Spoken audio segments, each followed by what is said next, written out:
اس video میں آپ کو بتاؤں گی ہلدی کے نقصانات اور احتیاطی تدبیر۔ کن لوگوں کو ہلدی استعمال نہیں کرنی چاہیے۔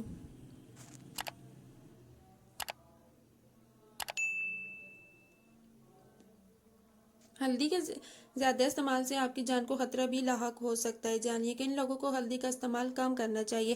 اکثر لوگ جب کسی غذا کے بارے میں یا کسی مسالے کے بارے میں بتاتے ہیں تو صرف اس کے مثبت پہلو ہی بیان کرتے ہیں۔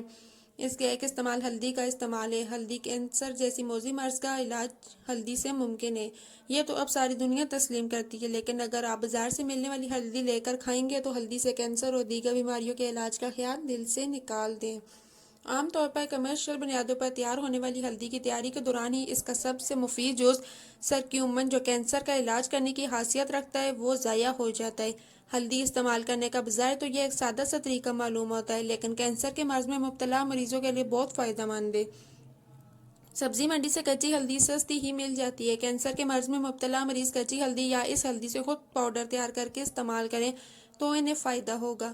ہلدی کے استعمال میں چند احتیاطی تدبیر اختیار کرنے کی ضرورت ہے۔ نقصانات اور احتیاطی تدبیر۔ ہلدی ایک ایسا مسالہ ہے جو آپ کے کھانوں کے ذائقے اور رنگ کو بڑھانے کے لیے استعمال کیا جاتا ہے۔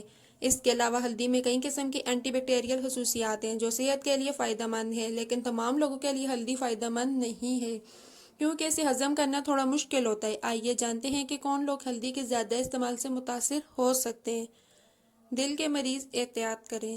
دل کے مریض یا وہ لوگ جن کا خون بہت پتلا ہو یا وہ خون پتلا کرنے والی ادویات استعمال کر رہے ہوں، ان کو مسلسل ہلدی استعمال نہیں کرنی چاہیے یا اپنے ڈاکٹر کو اس بارے میں ضرور آگاہ کرنا چاہیے کیونکہ ہلدی سے خون پتلا ہوتا ہے۔ گردے کے مریض احتیاط کریں۔ گردے کے مسئلے کے لیے ہلدی زہر بھی ہے۔ گردوں سے متعلق مسائل کے ساتھ لوگ ہلکی غذا کھاتے ہیں اور ہلدی میں کیونکہ آکزیلیٹس موجود ہیں جو گردے کو نقصان پہنچاتے ہیں۔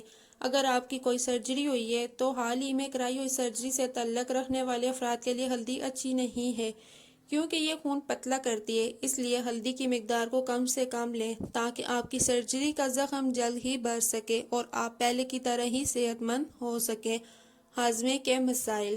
کھانے کو ہضم کرنے کے لیے ہلدی کبھی بھی اس طرح سے استعمال نہیں کی جاتی ہے اور کھانے کے فوراً بعد ہلدی دودھ نہ پئیں۔ ہلدی میں موجود کرکیومن گیس اور ایسیڈیٹی کا مسئلہ پیدا کرتا ہے۔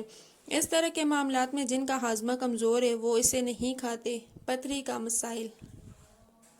اس کے زیادہ استعمال کی وجہ سے بلیڈر کے بہت سے مسائل ہیں۔